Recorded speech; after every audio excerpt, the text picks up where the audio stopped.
Welcome back to the tomb, everyone. This is the Pharaoh, aka Ali. Today's episode is called Upstream, and I'm joined with my long-term friend, and I'll have him go ahead and introduce himself. My name is Derek from AtopDerekMountain, and I am a streamer on the Twitch platform. Been a Twitch streamer for about, they say, 5 years, and have enjoyed my friendship with this gentleman very much so. It has quite the tenure, and I cannot wait to go ahead and catch up and have some great conversation with this gentleman here. Okay, let's go ahead and get into it. So, I guess my first question is like, how did you end up getting into streaming? How did I end up getting into streaming? I fell in love with the storytelling sense that you can get from streaming. There is just a certain interactivity that you get with people, chat in general, that you can't get with just doing YouTube videos and just getting comments. That's where I started off, was making YouTube videos. It was just more of a hobbyist thing for myself, and that's how I really got into the sense of the production. And it wasn't until about like 2 years into making YouTube videos for Atop Derek Mountain that I had thought, you know what, streaming, something that's in beta testing right now on YouTube. I should go ahead and try this out. And I did. And there was something about it that was like, could do this every single day and love doing it. There's a beautiful interactivity that happens here where you can talk to anyone. I'm one of those people that I could talk for days. So, I could talk to the air. So just knowing that for the fact You that and I me can both. talk to the right.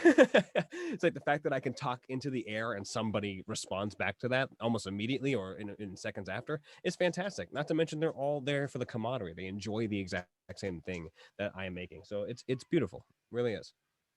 So you said that you were making YouTube videos before you got onto streaming.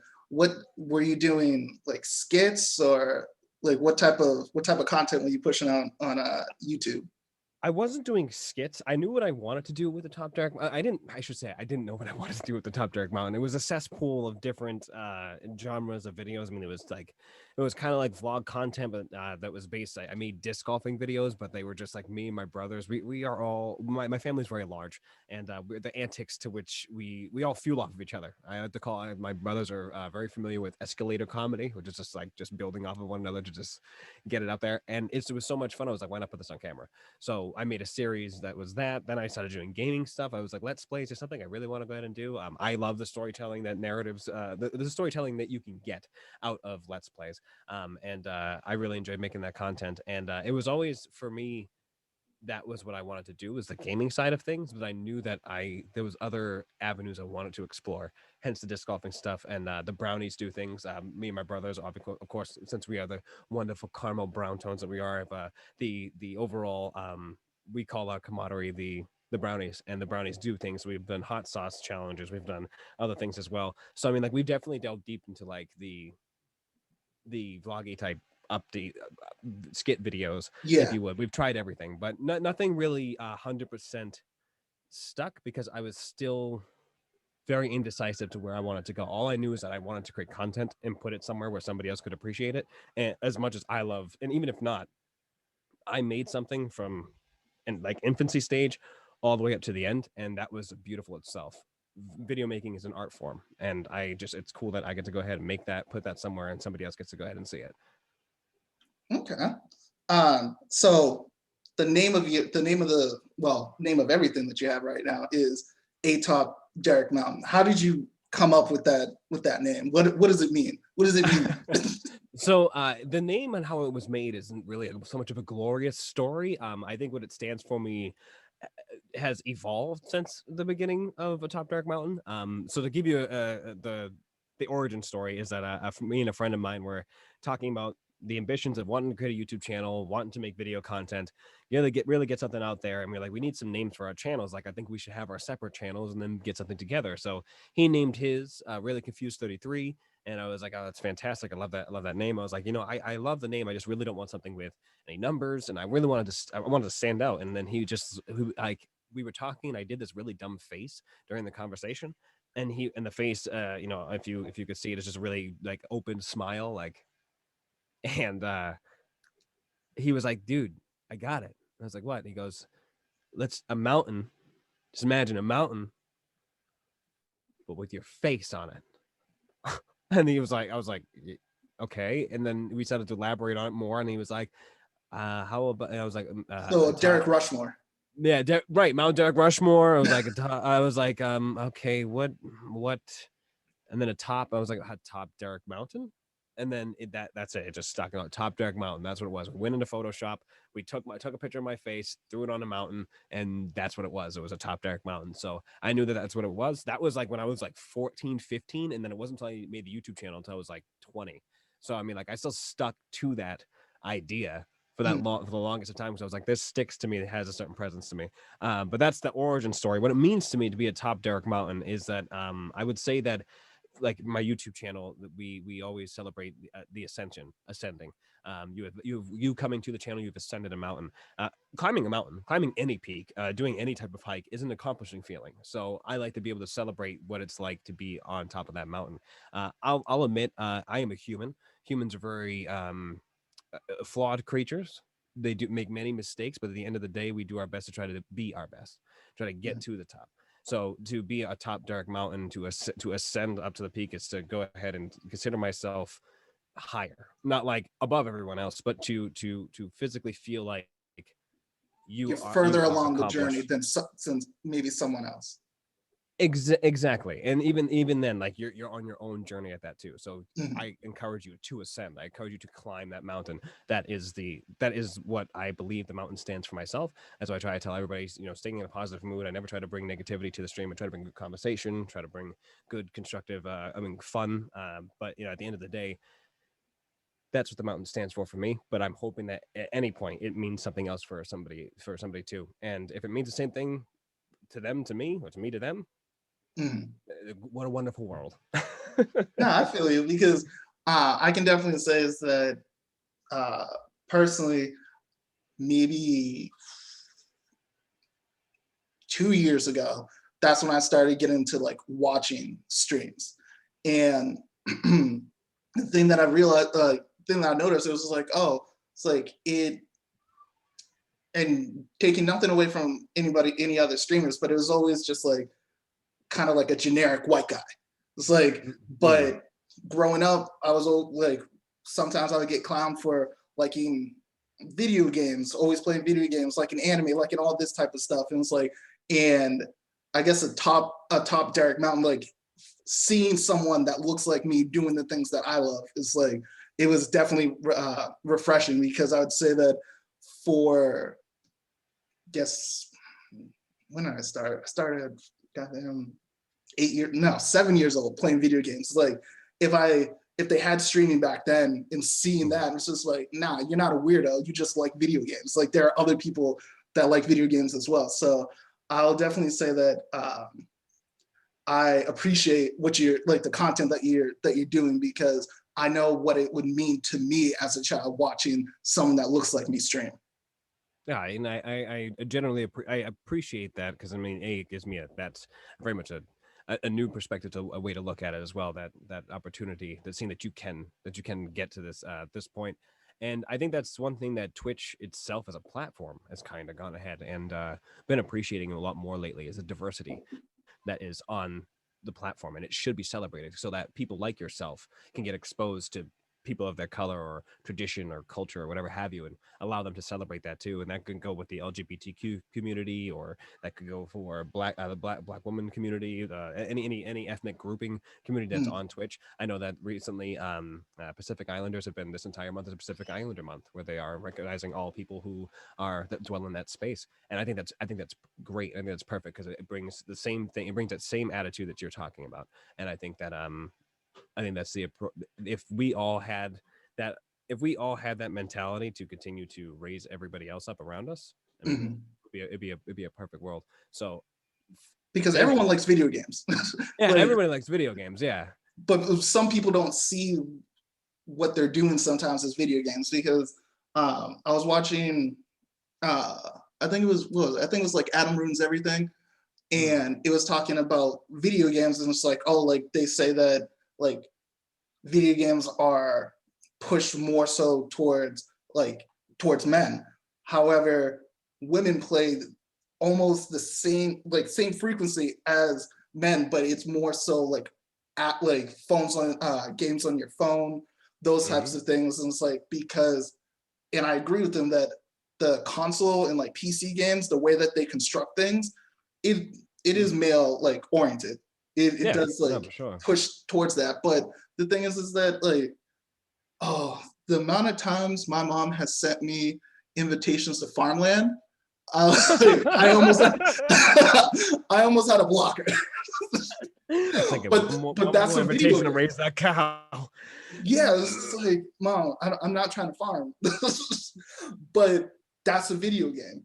Like, she also loves playing, I think it was, oh, growing up, it was Bejeweled. That was her game. That was a thing.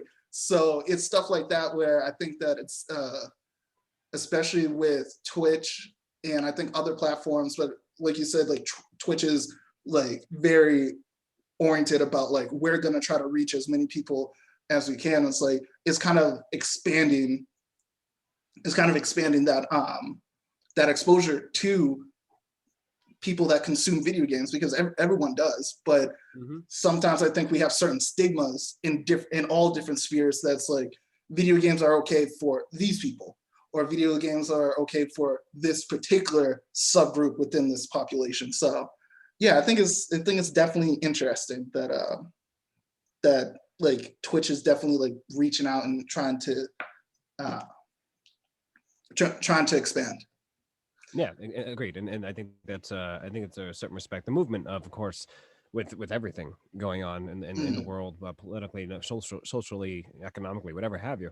I mean, it all is a general shift. It's good to see other corporations, other things adopting this and celebrating the people that are their bread and butter. And I at the end of the day, knowing that you have that perspective of looking into a Top Direct Mountain and gaining that right, that like, oh, I can do this, I can want this, it's the same way that I can, it's an amazing process, and it's full circle. So again, thank you so much for that perspective, because that makes me feel like that makes you feel like a Top Direct Mountain is doing more than I want it to, and that's exactly what I want it to do. I want to see what we can get to and what other steps we can take to really raise ourselves all together, the community as a whole. Yeah. And yeah, because when I think about it, it's like, maybe from like Facebook gaming, like I can think of maybe 2 other like Black streamers that I follow, and it's like, but then when you actually look at the list of like available streamers, it's disproportionate. That's the best way that I can. Yeah. But what going back to what you said is like, so the thing is that like you're an artist, so you're creating content, and I think the best thing with well, correct me if I'm wrong, like with artists, is that sometimes you don't want to give the meaning to the content that you give out. You want people to draw their own meaning from it, and that's what resonates the most with people. Yeah, no doubt. That's exactly how I feel. It's like, if I put it out there into the world, you're allowed to interpret it in any way, shape, or form that you like.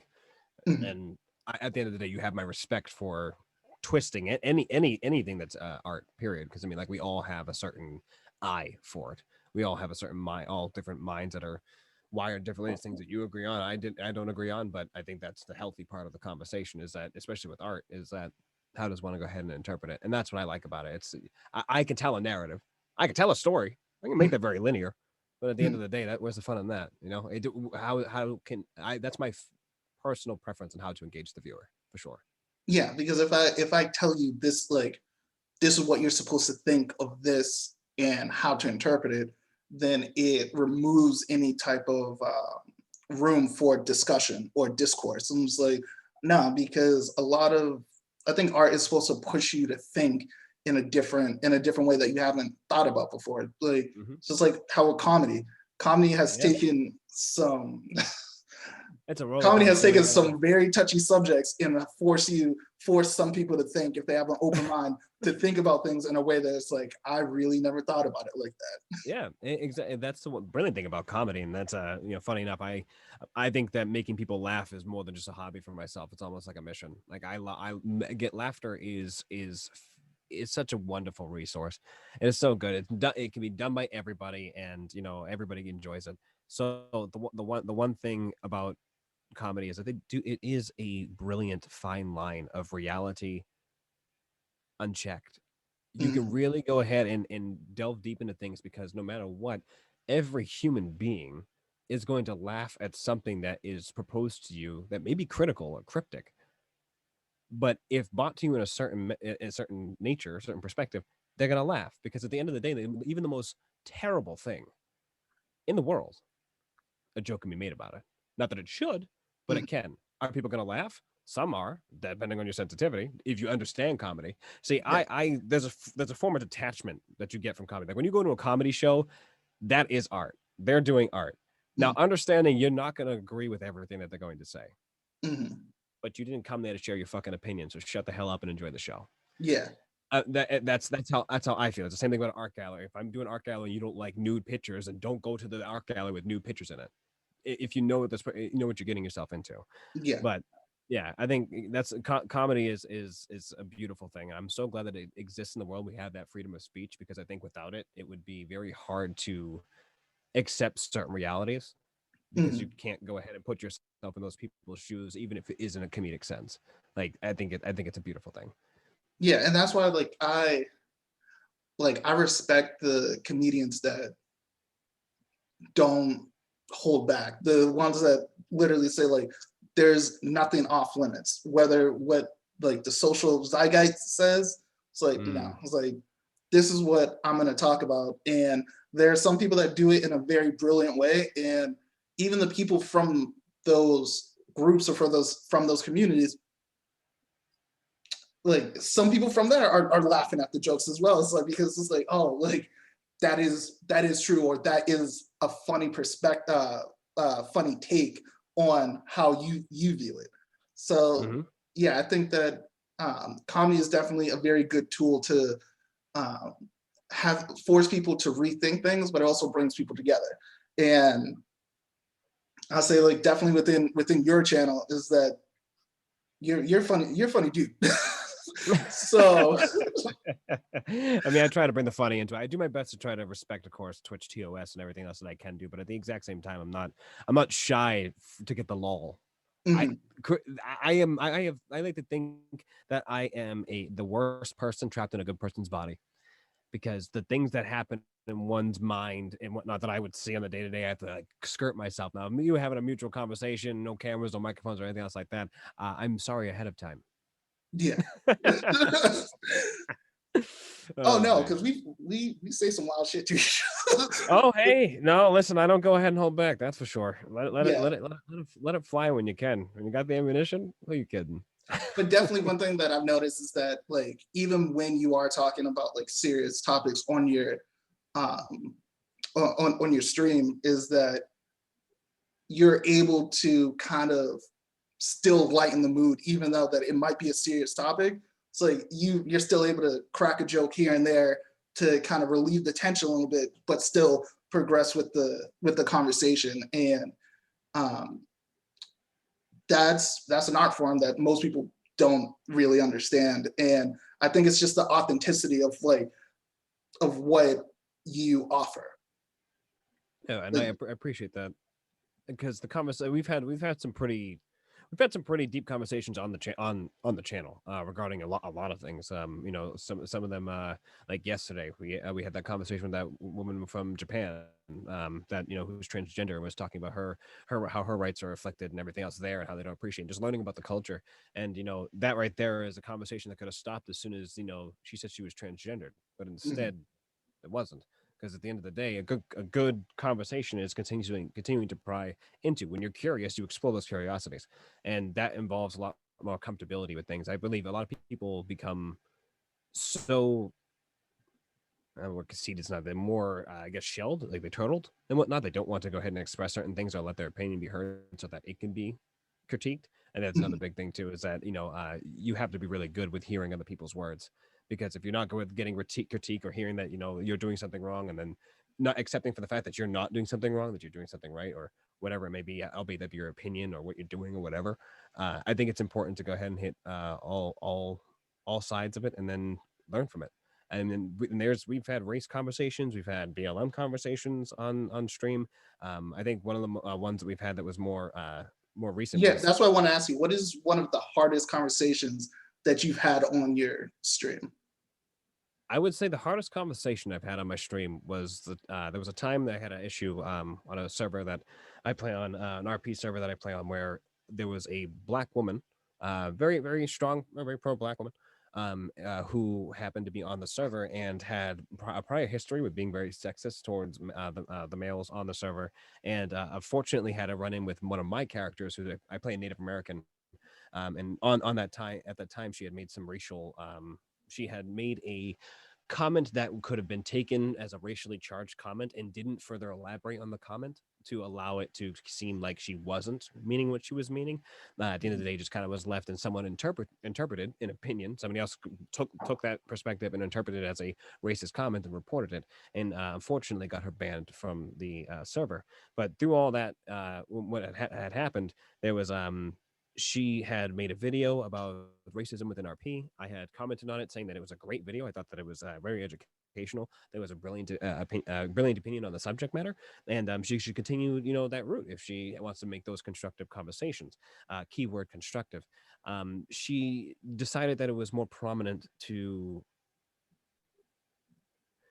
go ahead and to put out there somebody else's name in her video that she had made. And I thought it was appropriate, because the person was still, I was still playing with in server, that this character still existed. I was like, maybe you should talk to this person, because I think that educationally you should go ahead and hear her perspective, so that you can learn why there's an issue with this character. And then you should go ahead and find a way to mutually come to a conclusion that will make for an understanding, so that you can how to shape your character to be more and the character happened to be more of like a, in the opinion, in her eyes, a more caricatured version of like a Uncle Tom cartoon. So Mhm. she didn't, I totally seen it. Like I get it, because like a stupid black character inside of that realm in that time period can be taken as this, right? Like Yeah. that could definitely be it, especially if played by somebody who is a white man. All right, like I totally understood exactly where she was coming from. Oh, But so it was a white streamer that created a black character in. not a white streamer. It was just a white player. It just Oh, happened to be so just yeah, a it white could be a player white, that created a yeah, black character, and that was the yes. caricature that that was the character that he created in. Ex- So, do you want to tell people what RP is? yeah, RP, it's role play. So you can find role play inside of games like tabletop games like Dungeons and Dragons, or you can find it in things like LARPing, which is a live action role play, which you've probably seen like movies like Role Models and whatnot. That's about that. Um, or you can find it even in video games, which is the format that I've been celebrating in the past like year. But role playing is pretty much you making a character, putting them inside of a setting and world, and having them thrive within that world, and meet other characters and tell a story with their stories, and help enhance the entirety of the story that's being told through Saints Crossing, which is the RP server that I play on. But that can go anywhere in any server that you play on. But it's great. What RP is. So you Um, said that, and I'm sorry to no, no, sidebar, no, no, no, no. Go ahead. uh, No, go ahead. because that was the thing that we talked about it with. I think um, one of your friends a couple. Well, I don't know time, but uh, Yeah. in the past. Yeah. But how does the story of like the overarching story within like an RP server get created, and like how does that progress? So like how does the setting progress? Is that like in the sense of Yeah, just because you said that there's a story that everyone plays into that's kind of like moving forward. It's like, but how do you get like the story set like initially? Because yeah, so that yeah, depends. So when you are role playing in a server, you think of it like a world. They're taking assets from a video game, or if they're taking it from D&D or whatever have you. They are making a world from a pre-existing world. Uh, Within that, there's a story that's already set. for example, the server I play on, Wild RP, is using the Red Dead Redemption and all their assets and their game to make the story, but the entirety of the game story has been scratched. Instead, you have an entire world that's been implemented by the creators of the server. They call their world Saints Crossing instead of the entire of what the in-game characters of Red Dead call it. Every Mhm. town is the same. Valentine, Strawberry, all those different towns. But instead, it's driven by RP that's in place that either characters have put in, like people can own stores or the inn or work at the bank or instead of doing that, they are just thieves or outlaws. And there is lawmen, like there's an actual sheriff's office. And those people who have all these stories of each character being brought into the world bring something into the world, albeit that be their past that comes into their present, or that being their present that contributes all the way to their future. There is always a narrative being told because there is literally on the server, there's 32 spots in the one that I play on. It is 32 stories going on at the exact same time. So all that the server people did in the beginning was just plop the world down and give it all the mechanics that you can go ahead and do in game. And then we filled the world with the story. Okay. So it's a little bit like Inception, where it's like the architect builds the world and then the dreamer fills it with their own like subconscious kind of. And then from there, every is exactly what it is. You said Inception. I was like, yes, you are literally playing God. Like there's literally someone playing God, and then after they play God, they stop. There's literally a guy in server that literally can spawn a lightning bolt and shock you into oblivion. It's brilliant. So yes, you are right. It's totally Inception. All right, so definitely don't want to piss off God. Go Old Testament on us. But okay, because thank you for explaining that, because I kind of thought it was just like you'd hop on a server and it'd be like, oh, like this is kind of the storyline and like where do you fit within the storyline, but it's more so it's like you hop into it and the story is literally based off of things that I do. So like if I'm an outlaw, I can run around and just kind of kill people and just be that type of person. But from there, there's a storyline that's just like, hey, we're trying to catch this mass murderer. And like, that's the like how RP is kind of constructed. Yeah, is that exactly. the right way of? It is, and and you're totally right. I would say the one thing that I think should be elaborated on is that even if you were to play an outlaw or if you play a lawman, you can't run around and just shoot and kill people because, like you said, there's a story that needs to be told. So, for example, I can't run around even if my enemy is in the middle of town. I can't just run up to my enemy and shoot him in the face. That wasn't good storytelling. What would be good storytelling is this: I see him an hour prior and I say, "Listen, we have an argument, we have a talk."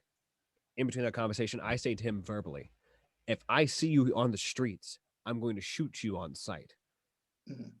I have now initiated verbally that this person is not going to be safe as soon as I see this person. Now I can run up to him and shoot and kill him. Okay. But to be an outlaw who knows he's gonna rob the town, if I just ran up to the town to make an example of some random and just shot him in the fucking head, like you'd be banned from the server in 2 seconds. Because unfortunately, it's unfortunately you cannot you can tell a story like you can a movie, but like and think about in the sense that you're making a movie, you can't just have some guy randomly killing people. If he just says if he's a serial killer, great, yes, he does run around and kill people, but he's methodical. He's a serial killer. There has to be a story that gets him to each one of his kills and how he gets there. The same thing goes for anybody else that has anything that is that drastic, whatever have you. But I think that's the best part about role play is that there's always this heavy consideration of pushing an agenda forward. So even if you know, like if you know that you're dealing with a criminal, you are heavily considered that there's a 50% chance that you're going to get killed.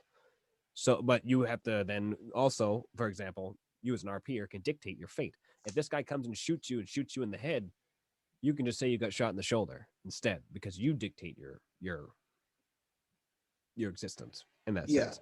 But at the end of the day, if the storyline is considered, that person might go ahead and die, which makes a bigger impact inside of the RP world because now that person's gone forever. The storyline's ended. And now when one person dies, that gives 7 people more fuel to go do something else. And that's the best part about RP. It's this vicious cycle of just of turning out content. So it's amazing. It's big production. So do most people that play RP, like you said, Red Dead Redemption 2 is what you play. So if someone, say if an outlaw is doing like a coach heist or something like that, they get Mhm. shot and killed. Do most people just say like, okay, homie's gone, let me go make another character and bring him into that, like or do most people just be like, oh, let me just respawn and try it again? Yeah, so that depends on your, I guess, your motive and your story. Because at the end of the day, like for me, I won't kill. Like I have Walter Cross. I would not go ahead and kill that man unless the RP was good enough to dictate so. Hmm. So you could be in a coach heist and shoot your coach heist in the head and blow his head off, right? Hmm. Or blow his arm off and he dies. You down him. But the thing is, though, is that that's his job to go ahead and say, "I'm going to die." That means he then sits there and RPs are like weak pulse, bleeding from the arm heavily, arterial bleed, blah blah blah. Like, and he's letting everybody know, like text wise, like he is dying, like he is on the way out. That person then goes ahead and dies. That, or they'll just play it off as a smaller injury, and then they'll get resuscitated by whoever is around, and to bring them back up, and then they can just play the injury of that gunshot wound or whatever have you. So I mean, there is a lot of people that stay true and true to, you get down, you're dead, like the like perma RP, which that's like the really like serious stuff. But there's so much stuff in game that can go ahead and kill you, especially in Red Dead Redemption. Wolves, bears, the locals. You look at them wrong, they'll shoot you straight in the face. But it really depends on the RP or storytelling skills to see if they want to go ahead and end them then or end them later. So, or not so much as their skills, but their preference. Okay, all right. Now I know a little bit more about RP. Yeah, ask me as much I don't questions as think you I want, don't think man. I'll be able to do it because I'm not good at impressions like you are. Or Uh, Listen, practice makes perfect, fella. I Practice mean, makes because perfect. you Doors also, always open. outside of a streamer, you also are a voice actor, correct? Yes, I have been pursuing voice acting in a very serious caliber for the past like 3 years, going on 4, and been doing a lot of local stuff around the area. But if not local things, I have been doing just like small jobs here and there, using different voice websites like voices.com or Backstage has a good amount of voiceover jobs too. So overall, just to seeking any opportunity. Fiverr went ahead and made one of those. Those are pretty interesting. Did some small jobs on that too. But overall, yeah, that's I do voiceover stuff more as I would love to be a voice actor as a full time gig. I was a Mhm. hobbyist beforehand, but now I would love to. That would be a career path that I could see myself doing for the rest of my life. Okay, because like the reason why I know about how good you are with the voice acting is because when you are doing RP, depending on the character that you're playing, you do change your voice and like your accent and different things like that to match it. So I picked up on that. I was like, oh, it's like, all right. It's like, okay, it's like he's getting good. Well, I feel like if you're gonna go ahead and try to get into your craft, you gotta try. I'm a firm believer that 70% of the journey is learning as much as you can, and applying it 30% is getting there. Mhm. And voiceover work, learning as much as I can about the voice. There's so much out there. I mean, we live in a very fortunate uh, uh, time where the internet can provide so much free information that you can borderline get yourself a college degree just from the stuff that you see on the internet. YouTube Uh, University. yeah, YouTube University, man. I mean, the voiceover stuff that I've learned in workshops, Steve Blum's workshops, on top of just all the different videos I've watched on YouTube and the other different research that I've made has really helped me hone in on different ways to change my voice to apply it to any situation. And I think there's something absolutely beautiful with just the ability to tell a story with just your voice and not your face and tell it through something else. And if I could do that every single day, I would love it. And the fact that I can technically do that every single day through RP has been an utter blessing. It's also a great tool to practice everything. Whether be singing or accents or voices or whatever have you. I've played some ridiculously silly characters. I've played some very serious characters. Walter Cross is a 1900s salesman made businessman. So he's got like this salesman inflection from back then. So come and get it one by one. It's the only thing you'll get, and it is on sale just for you. So his voice is just a consistent up and down, and I love playing him. And then we have people like Wachuge, who is a Native American, is very stoic, very experienced warrior. dwelling from the northern parts of the tribes, and his voice can be sometimes very taxing just due to the fact that I have to control so much pace along with it. But at the end of the day, it works out. It's probably the easiest, most natural one personally, just because I've heard so many Native Americans on the reservations myself, Mhm. on top of the videos that I've watched, just trying to interpret the accent, so it didn't sound too Hollywood. But I mean, we have D'Lo Brown, who's like my super strong, like pro black man. He's literally a parody of a parody. He's a Black Dynamite parody, but his voice is super deep. The fact that I get to go ahead and mess with all these voices, I get to do them in so many different variations, is great. And Wild RP has been a brilliant exercise tool for voice acting for sure. So thanks for existing. Thank you, RP. You're the goat. Indeed. But yeah, I do want you to finish that story that you were talking about with the woman that ended up getting banned. Oh, yeah. So just go back to it. So yeah, that's all the white. There was a fellow that was on there that was playing a white dude. Now, understanding the man that he was playing Mm, was a black man in the game Red Dead Redemption. His name is Lenny. He was playing a character inspired by Lenny named Lemmy. So he was a white man playing a black man, but was parodying a character who was already black, but didn't understand the overall opinion and perspective that someone may share towards that. So I sent this person to send them to this wonderful woman, and when we went to talk to her, he was explaining like what his inspiration was for the character, and she took that as an excuse to him making a character like him, and was like, that's unacceptable. And her response wasn't very educational. And mm, that's my biggest thing, is that with everything that we have here, especially when it comes to disagreements, is that you have to educate somebody on your perspective so that they can have a further understanding or a mutual understanding you can come to, so we can all get better. I think that's the one thing that I think we can agree with when it comes to racism. I mean, racism sucks, and you want to destroy it at the end of the day. But the only way that you can destroy it is by educating those who are racist on the perspective of being who on the other side, to come to a mutual understanding, so there is no more of that. And yeah, if that and that is the most human way of dealing with it, even though there's a and lot of being people able to that want to listen, do it. Exactly.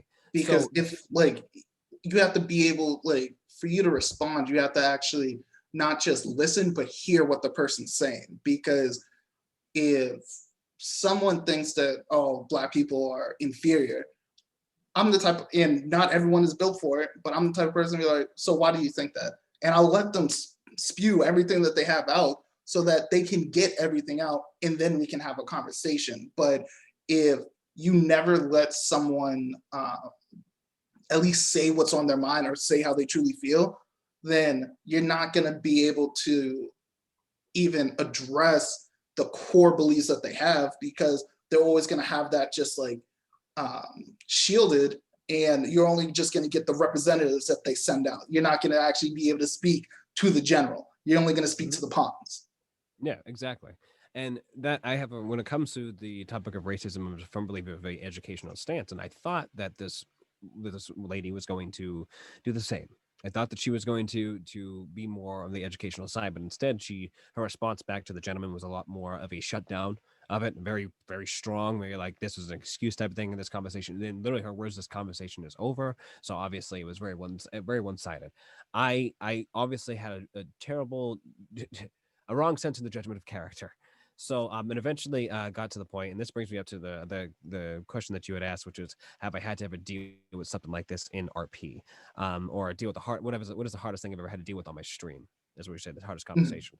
The hardest conversation that I've ever had on my stream was admitting that there was an issue with something, that I had something to deal with that was very taxing on my mind, because her response back to me after having a conversation with her about the fact that I sent them to you to have an educational conversation. This is the perspective that I'm looking at it. Is that the mutual understanding? The same thing I'm explaining to you now, and I won't be redundant here. And she took that as I was enabling this white man to impersonate a black man and make an Uncle Tom character, and just allow that to be okay. Mhm. As a black man, a black Native American man, it is very hard to hear from somebody of your same color, your same experience, your same blood, your makeup, go ahead and say to you that you are an enabler, a racist enabler, Mm-hmm.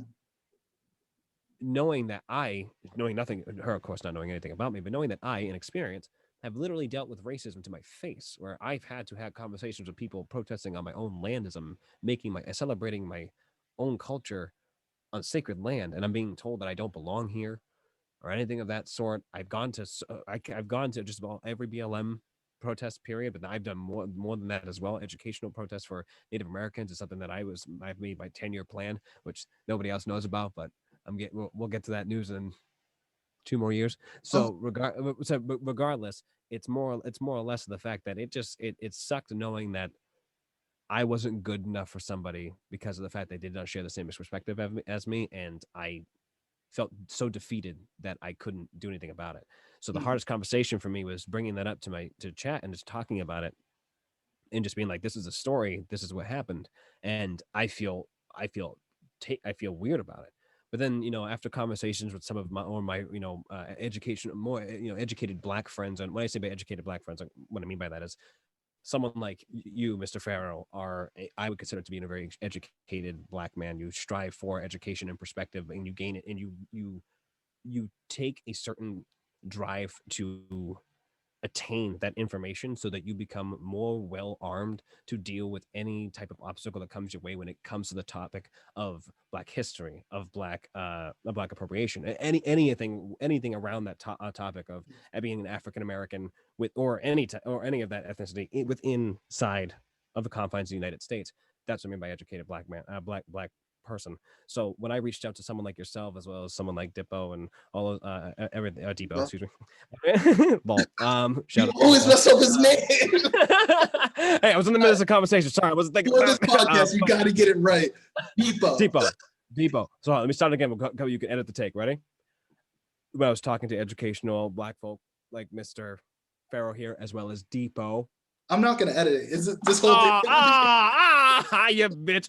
Because he Anyway, knows you're going to say it wrong the first time. there's no hiding. There's no Not from this post edit god. So but what I'm getting at is that it was really great to get reassurance from other educated peers on the subject matter that I wasn't crazy with the stance that I was at, and that it was something that I couldn't have controlled due to the fact that there was so much unfurled emotions that were into it. There was no logical sense of thinking or understanding to attain a certain goal that pushed everything forward, instead of just addressing something and then not being okay with it, and not it being a conversation to allow it to be further elaborated on. But that is the hardest conversation I've ever had to have on my Twitch stream, which was addressing racism through that perspective, through something that I love. Okay. Yeah, and I remember when we spoke about it, and so I guess one question I would ask is that the person, you said his name was Lemmy, the actual person in it?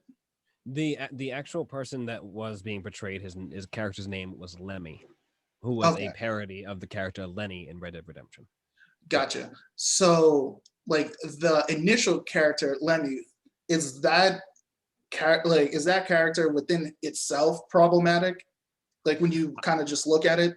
I would say that for me, for what he stood for in the understanding the character itself in their gang, the Vandal gang is a parody of the gang inside of Red Dead Redemption. When I think of parody, I'm thinking about it this way: comedy. Mhm. Okay, Yeah. I don't see this person isn't running around and saying black slurs or acting as if he knows anything. That's like, I'm inviting people to go to a cookout or anything else like that or whatever, right? Like he's not doing any of this. He's making a parody of an actual character. Understanding how he acted, being in his backstory, which was that he was a swamp man. He was raised in the swamps in the northern parts of Saint Denis, which is like bayou type Mhm. of things. So he's got like, oh, this is the time I talk, and this is what I do, and that was his voice, right? Mhm. He played somebody who was an unintelligent Black man Mhm. on the server. I saw her perspective completely on what she was seeing and why it would have been wrong, Mhm. 100%. But the thing is, though, is that the context to the character justified his existence in my eyes because of the fact that it's a parody. But at the end of the day, I'm not going to not acknowledge the fact that I can see the problem here. Yeah. That So would the be parody of silly it of me. with him being like with the vernacular and the way that he talks, is that indicative of the actual character, or is that the part of the character that he decided to interject?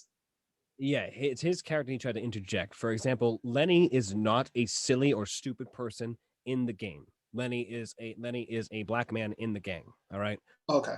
Hutch Vandal, Arthur Morgan, all those other characters are not innately stupid. They're not dumb. Mhm. But the parody characters like that I play, Art and Morgo, the other fellow that's on the server who plays Dutch Vandalin's parody character named Hutch Vandal, is an idiot. Like he's a leader of the group and he is an idiot. He is literally playing the dumbest version of this character. I did the same, and this other fellow decided to go and play the dumbest version of his character. Thing Oh, is, though, is that the times history, our history, doesn't make any sense to a character like that in multiple different people's perspectives. Because I promise you, if you showed the character without any context of what I just went ahead and said to you, mhm. to a to a audience of 100,000 African American or other folk alike, their perspectives would be at least on a 75-25 that this character is not right at all. Like Mhm. he's funny because of things that he does, but it's not fun. It's not funny. I am reminded of my ancestors' past or the things that I've been educated on that they have gone through. Like I said, completely understandable. It's just that the context to where his character was coming from, you would Mhm. have to understand it through him actually telling you. That's why I thought it was appropriate for her to have a conversation with him so they come to a mutual understanding so that he could then create a character that was better in the sense acceptable Yeah. for her eyes as well as others who might share the same perspective. Okay. Yeah. So what? So the you said the vandals. That's the Yeah, the gang is so called the Hutch Vandal gang. the Hutch Vandal gang. So in that gang, it's like everyone's an idiot. Everyone is an idiot. Literally everyone is an idiot. Okay. Nobody is smart. No one does anything smart. Okay, so it would be like analogous to if someone made a Native American character and that person was like a babbling idiot. It's not because I think that's what Black people are. It's the role in which that person is playing in that context of it. Exactly. So like if someone were to make a Native American and were to, and again, Lemmy spoke. He didn't speak smartly. You know what I mean? Like he was educated. He just didn't speak smartly. If Mhm. someone made a Native American parody character from a context of what was already put out there, and I understood it as that, yes, then that's fucking totally acceptable. I mean, I would think if they were doing racial slurs, making fun of the chanting, making fun of this, not respecting the culture that is there, then I would take 100% issue with it. Gotcha. Lemmy himself wasn't an attack on an African American person. That Mm. was not the context that is there. But it can be taken on attacking the history of what is out there. That is the wrong outlook on an African American person, period. Gotcha. Okay. So without the context, she was pretty much thinking that it was like blackface in RP. No, and it's exactly what it was. And again, to address, I totally agree. I totally can agree with the perspective. I Yeah. totally can. Yeah. I And it's saw an eye with it. definitely about context. Yeah, 100%. Because if like I said, if I didn't take the time to explain that to you, you would have thought the exact same thing. You would have been like, Derek, what do you? This sounds wonky, and like even I would have thought the exact same thing. It's Mm. just that context wise in the situation, I just thought there would be a lot more. I thought it was an educational situation. I thought Yeah. that I thought that another person had the same outlook as myself, so that we could come to a better conclusion. It just wasn't the case, and it ended up being a very good conversation to have on the stream. Good conversation to have now. Mm. And at the end of the day, it was a learning experience. So I just know that it's more or less an addressing of mediation, if anything. As much as I didn't think I needed to, because I thought we were adults, Yeah. was Yeah. wasn't Well, wasn't the case. just So because you're older doesn't mean you're grown. very true. That's very true. You ain't wrong. That's the truth. You're a truther. Yeah, and I think it's definitely important that people need to understand both the action and also the intent, because Hmm. even within the court of law, we look at it, it's like there's a difference between murder and manslaughter, and that one is intentional, where I went out and I wanted to do this, and one was unintentional, where it's like this is the result of my action, but it was not the intent of my action.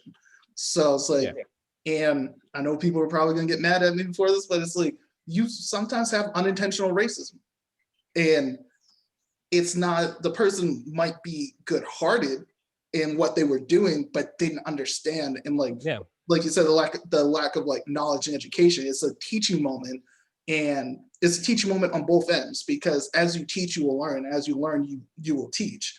Like, Exactly. so I think it goes back to just being able to actually have a conversation, and understanding what that actually means to have a conversation, and not just listening to respond, but hearing to understand. Exactly. No, you truer words could not have been spoken on the topic. I agree with you completely. So on a little bit of a lighter note, Yeah.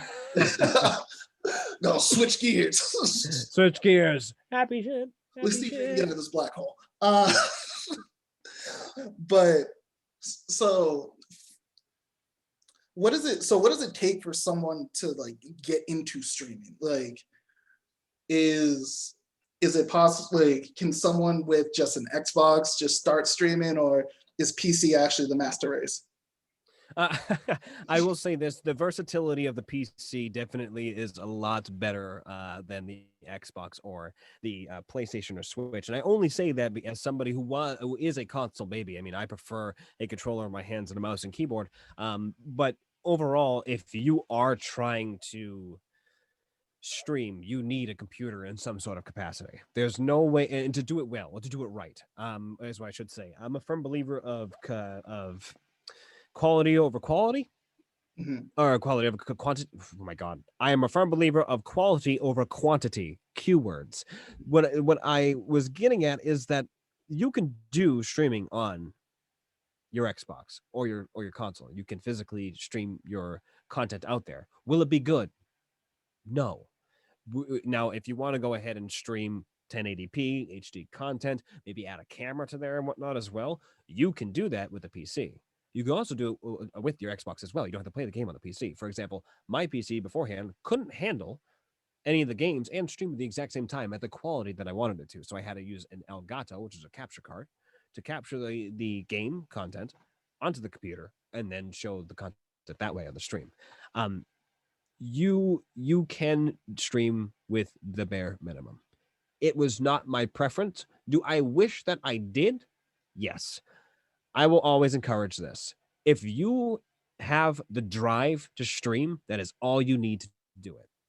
It's all you need. Because at the end of the day, the only thing that you need to go ahead and do at first is get yourself out there, Mhm. some sort of capacity, and then attain what you want to go ahead and do. Think about your where you want your stream to be, maybe your brand if you're really into something that you already have in motion, or think about the type of content you want to go ahead and create, and then get out there and go do it. The drive is the most important part because that's going to help out with your success, your consistency, your networking, everything about that. But to answer your question completely, yes, you can stream with just the bare minimum. You can stream with just your Xbox, but I would never ever say do it. So if you were streaming with your Xbox, would it just be people can watch, literally just watch the screen that you see, and they wouldn't see Mhm. you? Unless, Pretty would you be able much. to set up like, what was it, like a Connect? Because doesn't Connect have a video thing that they It monitor does, your yes. You surveillance? can from what I understand with the Xbox, you can put a Connect in there. I think you can actually plug in a webcam. I think it even recognizes that. You can do it off your Xbox. It's just that you really cannot make it personal.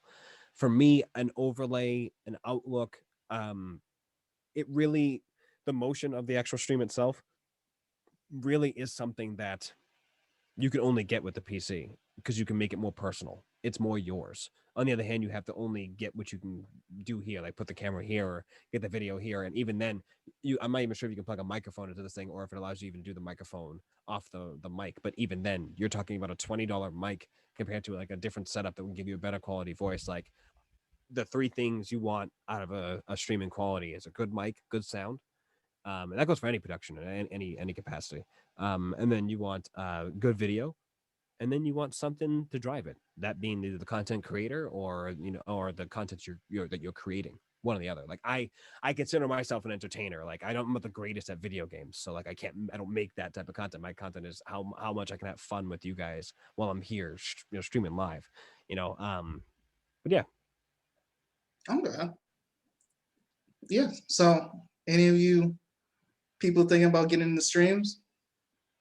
Three things: audio, video, content, whether it be yourself or the games that you play. or artists, like if you're an art streamer or you do music, make sure your music's good or consistent. Yeah. Don't don't be some trash SoundCloud rapper. Absolutely. And the other thing, of course, is one thing you will always need to consider with doing streaming if you're getting into it. I promise you, consistency is your best friend. If you can set up yourself a schedule where you can just be on stream at a certain time every single day, people will get to know that, like, oh, at this point in time, not only do I eat dinner, but this person's on as well, so I can watch this person live. There's so much that goes into consideration with consistency. So that is another big, like, do it. Make sure you make a schedule. What did it say? It's like what, 21 days to create a habit. Yes. Mm-hmm. So And like I've been it's a going over habit this for for you, 20 but days. also a habit for the people that are watching you. It's like Exactly. oh, what is his name? Some like BF Skinner, like oh, positive reinforcement type of shit. Yep. So if someone is trying to get into it, it's like what are the platforms that you would recommend? Because I know that you're on Twitch right now. I am on Twitch right now. So I have been streaming technically since I've started about like 6 years ago now. I've been on 5 different platforms. There was all these platforms are Mixer, Live, YouTube, Twitch, and I tried Facebook Gaming for a little bit. With that being said, I felt all these things because even when I was in my infancy of streaming, I didn't know where I wanted to go because I knew that I could stream on YouTube and I already had a base of like subscribers and people who knew I was on YouTube, but I didn't know it was on Twitch. So I streamed using this thing called Restream.io, which is a hub that holds different stream keys so that you can stream to multiple different services at once. Which at the beginning it was kind of like, man, I don't think this is the greatest idea to go ahead and do because it's hard to keep track of 3 different chats at once. Not to mention you can have 3 different conversations going and no one can know what the fuck you're saying on one platform, but know what you're saying on another. But every single one of these platforms had something to go ahead and give certain customizability options, certain types of audience pools. So every one of them had a certain amount of growth. I started off on YouTube beforehand, and I moved from YouTube to all those other platforms, and then stopped on those other platforms. Just did Mixer, Twitch, and YouTube after going ahead and looking at the numbers. And then Mixer decided that it's going to implode, so Mixer then RP went away. Mixer. Yeah, RP Mixer. So they went away, and then it was just Twitch and YouTube. So now I had to think about it this way, and this is actually I think the smartest thing for me to go ahead and do. I create YouTube content, but I don't create YouTube content as consistently as I stream. If I just stream, I can concentrate on just one platform and I can upload when I can. Consistency. I should be doing YouTube a lot more often, and I will be in the near future, but I need to get the content out there first. I think that if you're trying to go ahead and nail yourself on a platform, you should try what feels right to you. YouTube has a good amount of things to offer, so does Twitch. I decided after Mixer imploded that I was just going to stream on Twitch because at the time, when I was streaming, had a lot bigger of a following on Twitch than it did on YouTube. With that Mhm. being said, I had a lot more people that were I was attaining a lot more success. I became an affiliate. I had been past the point of I was a part not a partner, but I was just affiliate of Twitch, which means that I can now start making money on the platform. YouTube wasn't necessarily something that I was Is that making why I'm money on seeing those ever. ads? Yeah, that's Okay. fine. Well, no, you don't see the ads. You shouldn't see the ads anymore unless you're just watching the VOD. If you subscribe to Top Tech Mountain. But if Plug, you plug, are subscribe. shameless, um, if anything that I've learned while doing a Top Derek Mountain is that putting yourself on multiple platforms is great, depending on the content that you make. For example, if you're doing Twitch, do Twitch, just Twitch. Then take your highlights and everything else as well, the funny things that you do, and upload them to YouTube because the success of a streamer is 70% marketing and networking, 30% is the streaming. Mm. YouTube puts you in a Say that one completely more different time audience. for the people in the back. For the people in the back. Streamers, being a streamer is 70% marketing and networking.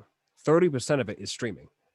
I'm still trying to attain the marketing and networking right now because it's a job. It's a full-time job. That right there is a full-time job on top of the streaming. I got the streaming down. I got to get that down. But realistically, putting yourself out there on YouTube puts you in a completely different audience pool. Putting yourself on Twitch puts you in a completely different audience pool. Putting yourself on Twitter, Facebook, Instagram, TikTok, putting yourself out there puts you in completely different audience pools. And then you got to stay consistent because I'll tell you this much. You will see so much growth in a month's time posting every single day, at least one time on those platforms or every other day. You will see growth in your stream because it's incredible to see where people go to click on a link and end up somewhere else. And hopefully they land on your channel or they subscribe to your YouTube channel or they follow your Twitch channel, eventually subscribe to that too.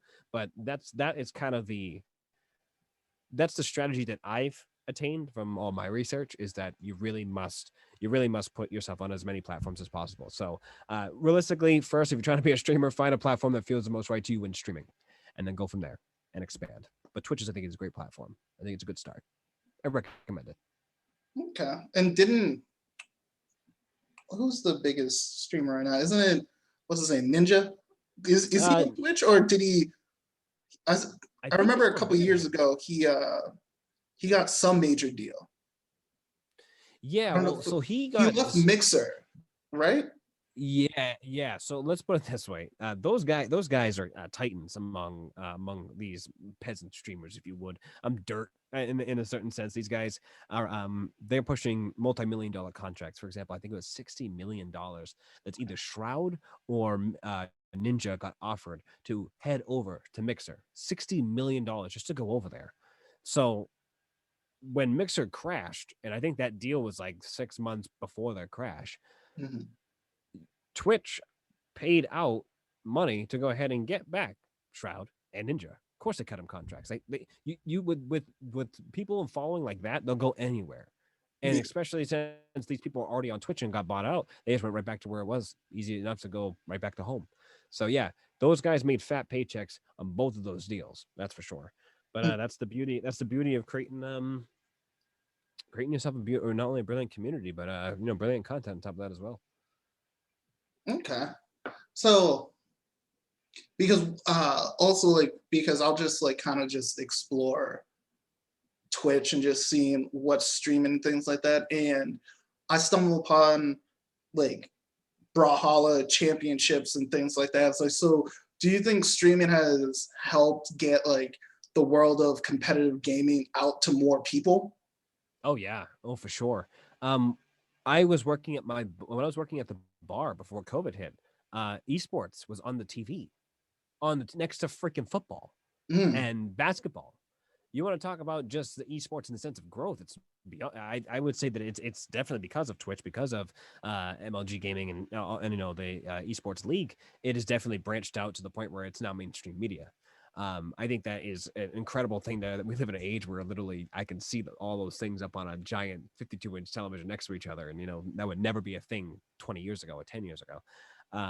With that being said, Twitch has definitely competitive gaming before. It was just more so kind of underground. You were going to an arcade to watch some people throw them hands in Street Fighter. Hell yeah. No doubt. We're in the mall for a Halo tournament or some shit like that. Those were the days back then, man. Local MLGs tournaments. But to answer your question, I would say Twitch has definitely helped out with the MLG sphere to get the word out there. I think that it's even more or less the money that is made from these events and how much traffic they do push because of that. Twitch has helped grow that. Other platforms have helped grow that too. You got a 14-year-old win millions of dollars for Fortnite? Like $10 million, I think it was, for a Fortnite tournament. And that was broadcast. That was on. I watched that live at my job. That was live. And that was crazy to watch Fortnite on the screen. It is now so mainstream that it is now comfortable. I would say that Twitch has helped out with that immensely. Multiple different platforms on top of that as well, because it all started there. That was the only place you could watch esports television. And then once they were able to go ahead and get sponsors, more than just the sponsors, but the actual TV production, the giant halls and all that crap, you're really able to go ahead and put the money behind it. So why not go ahead and capitalize on that anyway? Put that on ESPN and whatnot. A totally different demographic of people are now going to watch games be played live in a way that's so competitive that Is it it's on hard to ESPN or understand. is it on like ESPN2? No, I think it's on ESPN. Like I'm straight up ESPN. Like it's Oh, ridiculous. really? I didn't know I they put mean, it on. yeah. Hey man, it may be on ESPN too. Don't question me. I don't watch sports ball much. It's okay. Neither do di- I. disconnected. It, Really are. it's okay. It's fine. Mm, mm. But I mean, that is because I looked at it and yeah, just kind of seeing all the different tournaments and things like that. Like I remember growing up, they would have like, yeah, there would be Xbox tournaments and things like that, but like not even that I would go to them. I would hear about them. It was like, oh, like there's a tournament starting, and if you want to enter, like you can go in. I tried once, got worked. So I realized that stick to the books. No, but it's definitely good for people that are into gaming, want to be competitive, and now there are major outlets for them to actually showcase their skills and actually get paid for it. Yeah, no doubt. And that's a beautiful cycle, man. You get the talent out there and get them out there, show them off. Hopefully they win. So, in this is something else that I thought about, just in the terms of how available streaming is now, and being able to watch like streamers with new games and everything like that. It's like, how do you think that streaming has like affected like uh, game sales? Because normally people would just buy the game, play it, find out if the game's good or bad, if it really sucks, and then either return it or just never pick it up again. But I feel like with streaming now is that when a new game comes out, I know I do it, is that I'll watch a streamer play it first and say like, oh, okay, like this game is actually pretty good. Let me go ahead and actually get it. Versus if I'm watching them, like, Yeah, no doubt. I'll give you an example. Death Stranding, fantastic game. Would never play it. I would watch it, but I would never. I would not. I would not play it. But if I didn't watch the stream, it would probably be a higher possibility of me buying it. Yeah, I would say because I mean I don't look at sales numbers of that for games ever since I left retail. At the end of the day, I was really about that. I would say for the sense of streaming, because of the fact of how people consume media, especially stream media. You know, you are watching your favorite streamer do it, but the thing is, though, is I think that 80% of the viewers that are watching streamers are watching it for the streamer to play it, not because they are not going to play it. Got Because I have talked to so many people in chat who are like, I played Cyberpunk 77. Like, yeah, I've already beaten the game. mm. So they played the game. They bought the game, obviously. It's just that they wanted to see me go ahead and play it. So sometimes I guess that is the drive for the viewer. I know for a fact that if I watch a streamer play a game, it's usually I don't really watch story games, because if I'm gonna play it, I'm gonna play the story game. Like Village, I would love to watch my favorite streamers get scared and whatnot playing that game. I Mm. would watch that, but I would want to play it before I watch it. So the way that I consume my streamers is different from yours. But the competitive streamer, if it's just like somebody you want to fucking like Call of Duty or like any other game shooter, I would rather watch than go. I would watch them and also play it and not be bothered. But it really, I guess, depends on the game. So I would say game sales, no, because at the end of the day, if I go ahead and play a game like, for example, Assassin's Creed Valhalla, which a lot of streamers and other players get, or if you're someone that does let's play games, you would go ahead and play that game for an hour to 2 hours and then stop playing it until the game came out. By that time, you've already that streamer who streams to 80,000 people, or that man that's made an hour video of playing a mission and he gets 1 million views, he just went ahead and sold about 100,000 copies. Mm. Gotcha. Realistically, so I mean, like it's kind of like those businesses really do play that game of cat and mouse. Like, are you going to be able to catch this? Are you going to be able to get the money from it by putting this content out there? And I'll tell you this much: any Ubisoft game has a heavy marketing strategy when it comes to that. They reach out to everybody and say, "We got the game. You get the game 2 to 3 weeks later. Can you go ahead and play the game this many times in their contract? Mention the game. Mention that this is sponsored by Ubisoft and the company. Blah blah blah. And we'll pay you a certain amount of money." That's how streamers a lot of the time make their bread and butter. I wouldn't say that I am not big enough to go ahead and get a sponsorship at the moment, Yeah, at least I was comfortably about for to say, myself. yeah, you're gonna be there. Yeah. I'm very faithful. That eventually that will be my future. When the time does come and I do get sponsors, like those sponsors help pay the bills. Those guys that get sponsored by Ubisoft, they're getting contracts like, hey, here's like $50,000 and whatnot to go ahead and talk about our product, and you get it a week early, and we appreciate it. Thank you, handshake. Make Yeah, your money. But yeah, I would say that the game sales itself, that would depend on the game, and that would depend on the marketing team that is doing it. But I would say no. I would say that if anything, it's benefited it. it's been a benefit. Okay, Yeah. so I'm just the odd one out. I got you. Yeah. No, because I really thought about it. Because well, it's also just games that come out on Xbox because I only have Xbox. But I've also realized, like, I've watched streamers play PC exclusives, and yeah, I guess it's kind of it's kind of to your point, is that I see that it's a good game, and I've thought about, like, damn, maybe I should get a PC so I can play this. I didn't, but the thought still ran through my head. And if you could, you would like that. If that was if that you could constantly like, yeah, we throw like $2,000 on a computer so I can get this game, you would do it. If it was just not even a second thought. Obviously, we could do a lot more than $2,000. But hey, if you wanted it that bad and you had the money for it, why not? Right? Yeah, Why not? yeah, I wouldn't. Yeah, it's This is America, land of the consumer. Capitalism wins. oh yeah, Always. just consume, consume, consume, manja, manja, manja. uh, but yeah, that I mean, I feel like I know a lot about streaming now. I mean, I'm probably not gonna be one. I'm still gonna just give you my money.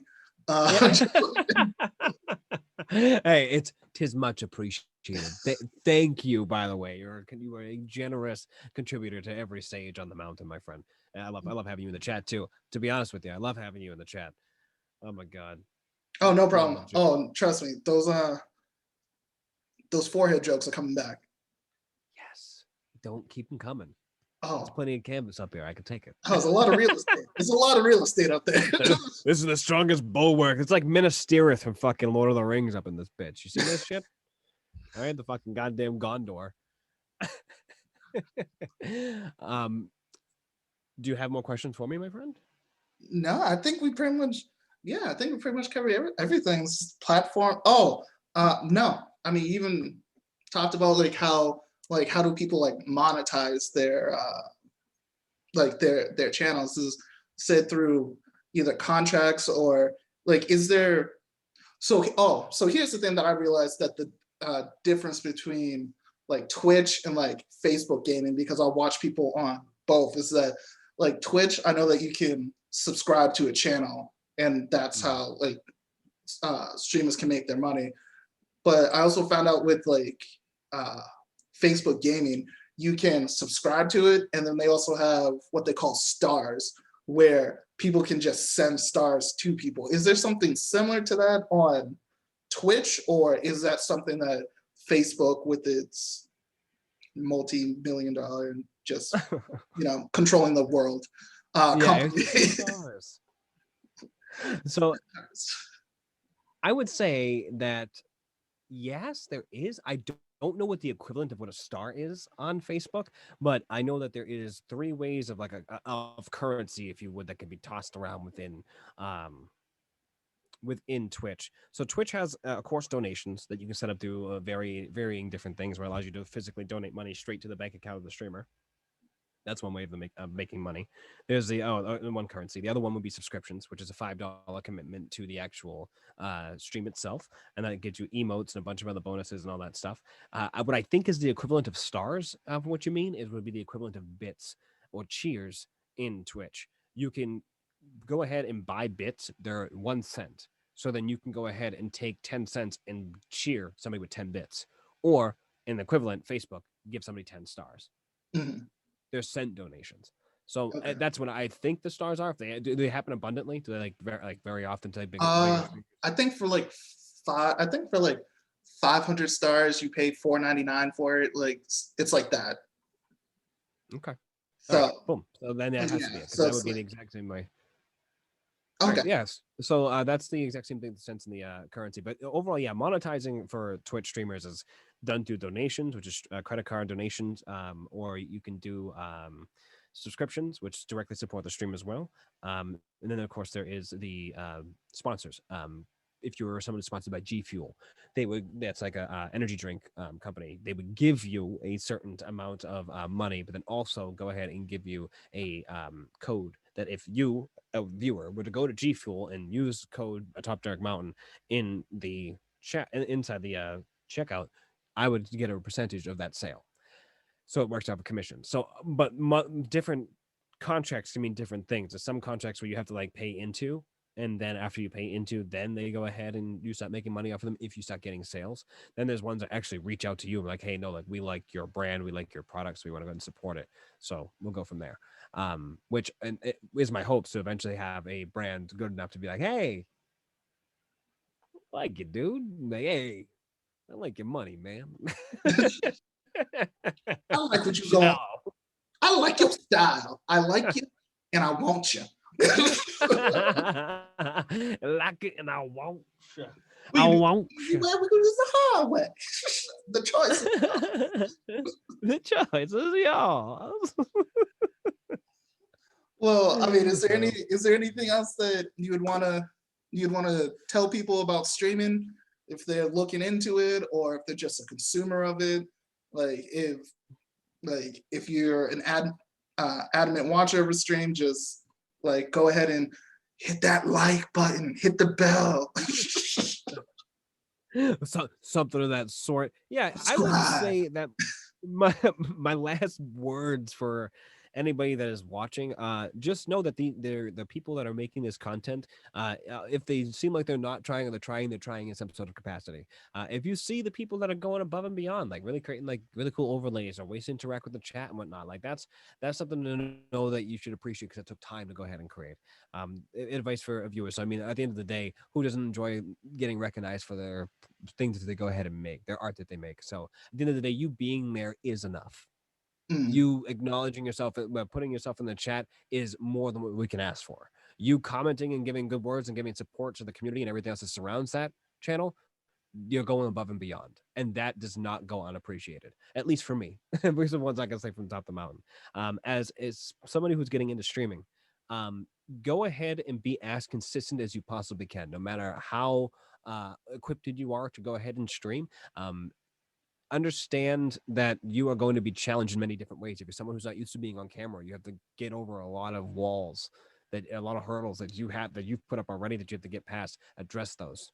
Don't be afraid to either. And then after that, really go ahead and work. If you're trying to get there, I know for me, I am not somebody who is always just directly satisfied. I really like to go ahead and strive to be the best that I can be. And when I am there, when I know that I've knocked off all those things that I want to go into, that I'm there. So maybe have that same attitude when you go into it. And for those that are streaming, keep on kicking ass. All right. Don't stop. Keep on going. Drive forward. You're going to get somewhere. Something's going to happen. But the thing is, though, is that if you just do nothing, it's not going to get you anywhere. All right. So reach out, put yourself out there more. Don't be afraid to let people know what the hell you're doing for the day. People might give a shit. You never know. mm. But that'd be my advice. That'd be my last bit of what I could go ahead and give to the topic of. But thank you so much for having me on Of this course. wonderful, And wonderful if talk people are show. trying I to get appreciate in it. touch with you, where do they need to go to send them out? That would be www.twitch.tv/AtopDerekMountain. That's a /AtopDerekMountain, where we play games and do a variety of geek stuff. And to be honest with you, it is something different every time. Right now, we've been hooked for probably for the past year on Wild RP server in the Red Dead Redemption universe, where I role play as many different characters, and you'll find some of that content sporadically put in there with some shooters here and there. But other than that, though, Do you that's have a where you'll find Discord? me. I do have a Discord. The Discord is going to be the peak where you can find so much fun stuff, question of the day, interaction with the community. If you want to go ahead and be a part of it, be more a part of just the behind the scenes that happen for the mountain, you're more than welcome to come as well. I don't have that link off the top of my head, so you have to come find it. Okay, and again, that is AtopDerekMountain. Hey, top Derek Mountain. Say it one more time. AtopDerekMountain. A, A. Well, guys, Damn. that has been another episode of Toon Talks with the Pharaoh, and I look forward to seeing you guys next week. Peace.